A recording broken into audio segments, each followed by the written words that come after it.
धर्मपुरी से भारतीय जनता पार्टी कार्यालय में केंद्र सरकार के 9 साल पूर्ण होने के उपलक्ष्य में प्रेस वार्ता आयोजित की गई, जिसमें केंद्र और प्रदेश की योजनाओं की जानकारी दी। आगामी चुनाव को देखते हुए भाजपा पूरे देश में केंद्र सरकार के 9 वर्ष पूर्ण होने पर गौरवशाली वर्ष मना रही है। इसी कड़ी में धर्मपुरी भाजपा कार्यालय में प्रेस वार्ता आयोजित की, जिसको विधानसभा संयोजक महेंद्र महाजन और नगर भाजपा अध्यक्ष कमलेश जायसवाल, मंडल उपाध्यक्ष ओम प्रकाश व्यास ने संबोधित किया और बताया कि केंद्र सरकार द्वारा देश के विकास को नए आयाम तक पहुंचाया है। तो वहीं आज पूरा विश्व प्रधानमंत्री नरेंद्र मोदी का गुणगान कर रहा है, तो वहीं उनके द्वारा किए गए विकास कार्यों की पूरे देश में तारीफ हो रही है। भारतीय जनता पार्टी के केंद्र की सरकार के सम्मानीय नरेंद्र मोदी जी की सरकार के कार्यकाल के 9 वर्ष पूरे होने पर भारतीय जनता पार्टी ने नरेंद्र मोदी जी की 9 वर्षों की कार्यकाल को लेकर उनकी उपलब्धियां और उनके विकास को जन जन तक पहुंचाने के लिए देश भर में 30 मई से 30 जून तक का एक अभियान चलाया है। उसी तारतम्य में विभिन्न कार्यक्रम देश भर में हुए हैं और राष्ट्रीय राजधानी में, प्रदेशों की राजधानी में, जिला मुख्यालयों में और विधानसभा के मुख्यालयों में पार्टी ने आग्रह किया है कि हम सब पत्रकार मित्रों के साथ बैठकर भी इस विषय पर चर्चा करें। इस संबंध में बताना चाहूँगा कि 2014 से लेकर 2019 तक नरेंद्र मोदी जी का जो कार्यकाल रहा है उसमें गरीब कल्याण योजनाएं प्रभावी ढंग से पूरे देश भर में लागू हुई है।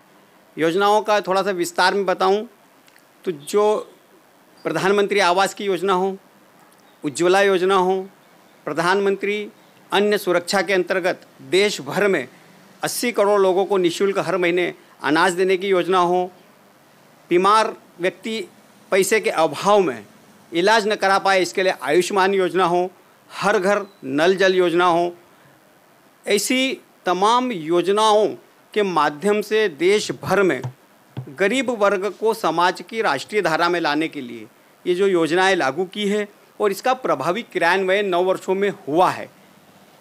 दूसरा, देश भर में इन 9 वर्षों में ढांचागत विकास भी हुआ है। रेलवे का विकास हुआ है, 9 वर्षों में 4 लाख किलोमीटर सड़कें बनी हैं। देश भर में सीमावर्ती राज्यों में जाने के लिए निश्चित रूप से दिक्कत होती थी, बर्फबारी के कारण, अन्य कारण से, इसलिए 50 टनल्स का भी निर्माण हुआ है और देश भर में विकास के माध्यम से देश प्रगति के आगे के रास्ते में बढ़ा हुआ है। तीसरा, देश भर में पिछले 9 वर्षों में आंतरिक शांति रही है। इसके पहले हमने देखा है कि 2014 के पूर्व देश भर में दंगे फसाद होते थे, कुछ विशेष क्षेत्रों में नक्सलवाद, कुछ क्षेत्रों में सिमी का आतंक था। इन 9 वर्षों में देश के अंदर पूरे देश में दंगे फसाद नहीं हुए, आंतरिक शांति रही और निश्चित रूप से शांति ही देश का विकास मार्ग तय करती है। इसी तरह सीमा की सुरक्षा भी निश्चिंत हुई है। देश के 2014 के पूर्व देश भर में आतंकवादी घटनाएं होती थी, सीमा के पार से आतंकवादी देश के अंदर आते थे, देश के विभिन्न बड़े शहरों में घटनाएं करके चले जाते थे। लेकिन 2014 के बाद एक भी आतंकवादी घटना पूरे देश में नहीं हुई। ये मोदी सरकार की बहुत बड़ी उपलब्धि है। इसी के साथ पूरी दुनिया में भारत की साख और धाक बढ़ाने का काम नरेंद्र मोदी जी ने किया है। जैसा कि हमारा नारा है, भारत दुनिया में विश्व गुरु बन के दिखाएगा, हम उस दिशा में बहुत तेज़ी से आगे बढ़े हैं। पिछले दिनों हमने देखा है कि एक देश के राष्ट्रीय अध्यक्ष ने भारत के प्रधानमंत्री के पैर छुए, एक देश राष्ट्रीय के राष्ट्राध्यक्ष ने नरेंद्र मोदी जी को बॉस कहा, कई देशों के राष्ट्राध्यक्ष ने मोदी जी के स्वागत में प्रोटोकॉल तोड़ा और आज जिस तरह से दुनिया भर में मोदी जी का सम्मान और स्वागत हुआ, वो हिंदुस्तान के 140 करोड़ लोगों का सम्मान है, स्वागत है। पिछले दिनों नरेंद्र मोदी जी को जिस अमेरिका ने वीज़ा देने से इनकार कर दिया था, राजकीय यात्रा पे आमंत्रित करके व्हाइट हाउस में उनको विशेष राजकीय मेहमान का दर्जा देकर उनका भव्य स्वागत हुआ है। इसी तरह देश में सांस्कृतिक और आयुर्वेदिक उत्थान का भी काम बहुत तेज़ी से आगे बढ़ा है। आज दुनिया के 180 से ज़्यादा देश आयुर्वेद को और योग को मान्यता दे चुके हैं। पिछले 21 जून को हमने देखा है कि नरेंद्र मोदी जी ने जब न्यूयॉर्क में योग किया था, पूरी दुनिया के 180 देश के लोग उनके साथ योग करने में शामिल थे।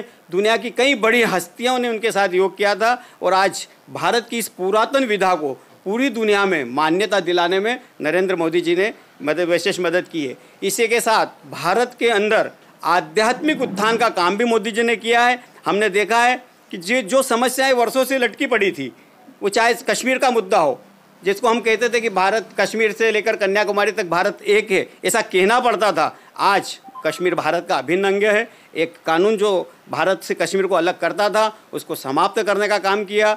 सैकड़ों वर्षों से जो समस्या लटकी पड़ी थी, अयोध्या के राम जन्मभूमि का विवाद वर्षों से चल रहा था, जिसके कारण अनेक बार देश में विवाद की स्थिति बनी थी, उस समस्या का भी बहुत ही शांतिपूर्वक ढंग से हल किया। काशी विश्वनाथ का मंदिर हो, केदारनाथ जी का हो, ऐसे अन्य आध्यात्मिक क्षेत्रों का भी भारत की सरकार के सहयोग से उत्थान हुआ है। और इस तरह नरेंद्र मोदी जी ने पूरी दुनिया में भारत को 2014 के पहले जो दुनिया में 10वीं आर्थिक व्यवस्था मजबूत, दुनिया की 10वीं आर्थिक व्यवस्था थी, आज भारत दुनिया का 5वां अर्थव्यवस्था वाला क्षेत्र है। और पिछले दिनों नरेंद्र मोदी जी ने अमेरिकी सीनेट में संबोधन करते हुए इस बात की घोषणा की कि हम बहुत जल्दी दुनिया की 3री आर्थिक व्यवस्था बनने जा रहे हैं। और इस तरह बंधुओं, पत्रकार साथियों, निश्चित रूप से पिछले 9 वर्षों में नरेंद्र मोदी जी की सरकार में अनेक विकास का योजनाओं के साथ, गरीब कल्याण की योजनाओं के साथ, देश भर में शांति और सीमा की सुरक्षा के साथ देश ने प्रगति की है। आर्थिक रूप से प्रगति की है, सामाजिक रूप से प्रगति की है और सांस्कृतिक रूप से भी देश का उत्थान हुआ है। ये सब बात बताने के निमित्त आप सबसे चर्चा करना थी। बहुत बहुत धर्मपुरी से जफर अली की रिपोर्ट।